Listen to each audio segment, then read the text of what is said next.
میں doctor Fahima, مارواری college Ranchi. ہماری پیاری بچیوں، آداب عرض۔ آج میں آپ لوگوں کو حالی کی شاعری کا تنقیدی جائزہ پیش کروں گی، جسے آپ بغور سنیں۔ پہلے تو آپ یہ سمجھ لیں کہ تنقید کسے کہتے ہیں۔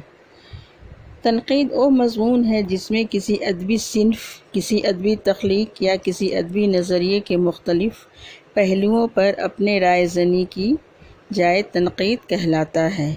ادب میں تنقید کا مفہوم بڑا وسیع ہے۔ اس کے تحت ادبی تخلیقات کی خوبیوں اور خامیوں کی نشاندہی کی جاتی ہے۔ سمجھ گئیں؟ یہ سچ پوچھا جائے تو فن کو ناپنے کا ایک پیمانہ ہے تنقید، جو فن کو بتا سکے کہ یہ اچھا ہے یا برا۔ سمجھ گئیں؟ اس طرح سے اب آپ لوگ آئیے حالی کی شاعری کا تنقیدی جائزہ۔ آج میں اس کے سلسلے میں آپ لوگ کو بتاؤں گی۔ ٹھیک ہے، شروع کیا جائے۔ حقیقت یہ ہے کہ الطاف حسین حالی میں ایک سچا اور فطری شاعر چھپا ہوا ہوتا ہے، جو سر سید کی ترغیب و تحریض کے باوجود غزل سے اپنے دامن کو نہیں چھڑا پایا اور ویسے بھی چھٹتی نہیں ہے، ظالم یہ منہ سے لگی ہوئی ہے۔ حالی نے بھلے ہی غزل پر جی بھر کر اعتراض کیے ہوں، لیکن ان کے کلام میں آج بھی ایسے اشعار کی تعداد کافی ہے جو ان کو ایک سچا، کھرا اور فطری شاعر ثابت کرنے کے لیے کافی ہے۔ عشق سنتے ہیں جسے ہم، وہ یہی ہے شاید، خود بخود دل میں ہے ایک شخص سما جاتا۔ کون کہہ سکتا ہے کہ یہ غزل کا یہ ایک اچھا اور معیاری شعر نہیں، کتنا سیدھا سادہ، سچا اور کھرا شعر ہے۔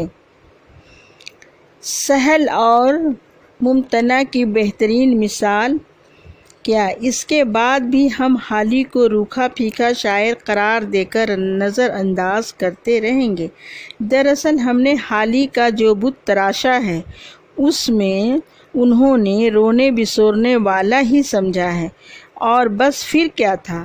جہاں حالی کا ذکر آیا اور بات شروع ہوئی مناجات بیوہ کی یا چپ کی داد کی یا پھر مسدس حالی کی، ضرورت اس بات کی ہے کہ حالی کی غزلیہ شاعری کا از سر نو جائزہ لیا جائے۔ سمجھ گئی؟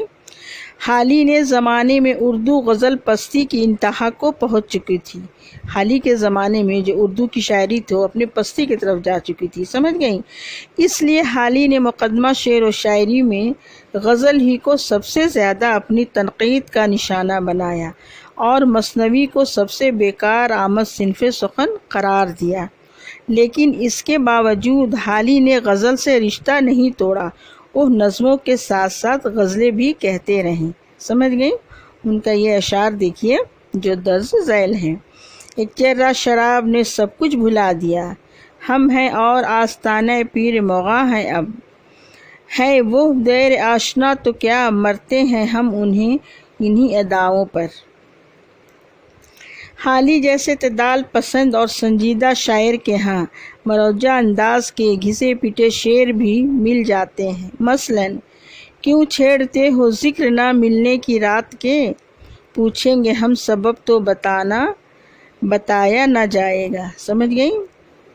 حالی کے یہاں روایتی انداز کے اشعار کی بھی کمی نہیں، اگرچہ وہ اس سے فطری مناسبت نہ رکھتے تھے، لیکن اس کے باوجود ان کے قلم سے اس طرح کے شعر متواتر نکلتے رہے ہیں، جو آپ لوگ بغور سنیے۔ کس سے پیمان وفا باندھ رہی ہے بلبل، کل نہ پہچان سکے گی گل تر کی صورت۔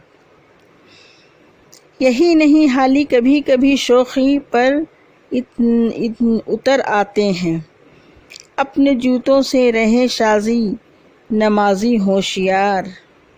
ایک بزرگ آتے ہیں مسجد میں خضر کی صورت، مطلب خضر اسلام کی صورت میں کوئی شخص مسجد میں آ کے نماز پڑھتا ہے، تم اپنے جوتے وغیرہ پہ باہر ہی رکھو۔ کہنے کا مقصد ان کا یہ ہے۔ ایسی رنگین شاعر کو اس بات کی بھی فکر تھی کہ ایوان غزل اور فانوسوں کے بجائے وہ غزل کی تاریک راہوں میں ایک دیا روشن کر دے۔ اس کے لیے وہ لگاتار جستجو کرتا رہا، خوب سے خوب تر کی تلاش میں رہا۔ ہے جستجو کے خوب سے خوب تر کہاں، اب ٹھہرتی ہے دیکھیے جا کر نظر کہاں۔ دلکش ہر ایک قطع صحرا ہے راہ میں، ملتے ہیں جا کے دیکھیے کب کارواں سے ہم۔ ان کا یہ انداز دیکھیے شعر کا کتنا اچھا ہے۔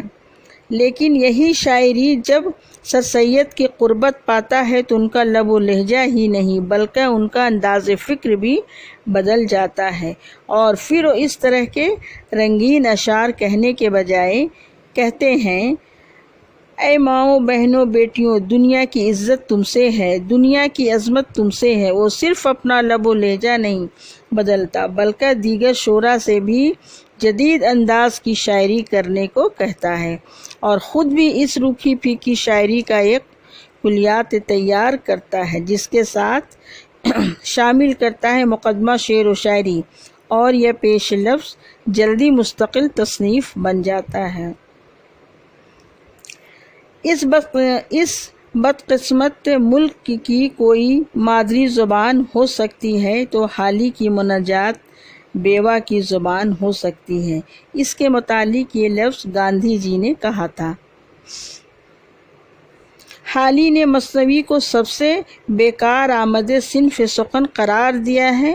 انہوں نے مثنوی کی فارم میں 4 مثنویاں برکھا رود، امید، رحم، انصاف اور حب وطن لکھی ہیں۔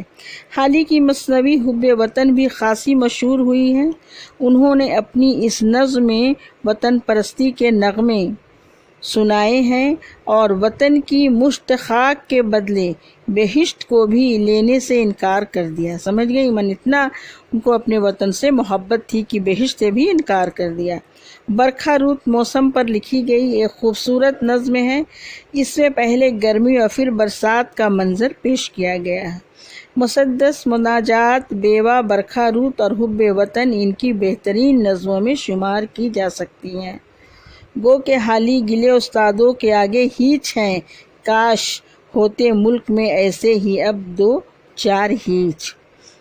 کہنے کا مقصد ہے کہ حالی نے گل و بلبل کی داستانوں سے نکال کر اردو شاعری کو ایک نئے جہاں سے روشناس کرایا۔ حالی نظموں میں مسدس حالی کو سب سے زیادہ مقبولیت ملی۔ بیانیہ انداز میں لکھی مسدس حالی لکھنے کی ترغیب حالی کو سر سید سے ہی ملی تھی۔ یہ مسدس مسلمانوں کی 1300 برس کی حالت و کیفیت کا ایک آئینہ ہے۔ حالی کی دوسری نظم مناجات بیوہ یا چپ کی داد بھی بہت مقبول ہوئی۔ حالی نے سیدھے سادے انداز میں ایک بیوہ کے جذبات کی عکاسی کی ہے۔ بے ثباتی دنیا کا نقشہ بھی بڑے مؤثر انداز میں کھینچا ہے۔ حالی کی اس نظم کے بارے میں گاندھی جی نے یہ کہا تھا کہ اس بدقسمت ملک کی کوئی مادری زبان ہو سکتی ہے تو حالی کی مناجات بیوہ کی زبان ہو سکتی ہے۔ اسے میں نے اوپر بھی آپ لوگ کو بتایا۔ اس طرح آج میں نے آپ لوگوں کو حالی کی شاعری کا تنقیدی جائزہ بتایا۔ اسے آپ لوگ دھیان سے پڑھیں گی اور یاد بھی کر لیں گی انشاءاللہ۔ اس لاک ڈاؤن کی پڑھائی میں جیسے بھی ہو اپنی ایگزام کی تیاری اچھے سے کر لیں۔ ٹھیک ہے، چلیے اللہ حافظ۔